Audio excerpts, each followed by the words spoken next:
તો આ તરફ વાત કરીએ રાજ્યના ખેડૂતો માટે રાહતના સમાચાર। સત્તાવાર રીતે રાજ્યમાં ચોમાસાનું આગમન થઈ ચૂક્યું છે અને આગામી 2-3 દિવસમાં સમગ્ર રાજ્યમાં ચોમાસું જમાવટ કરશે।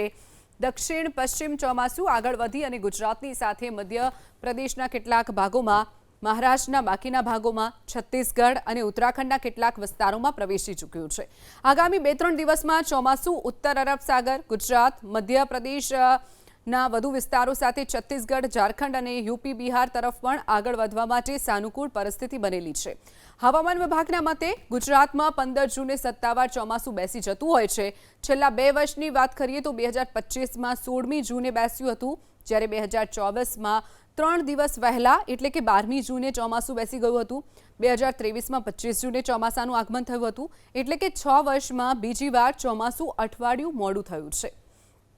તો સતત ચોમાસું મોડું થઈ રહ્યું છે।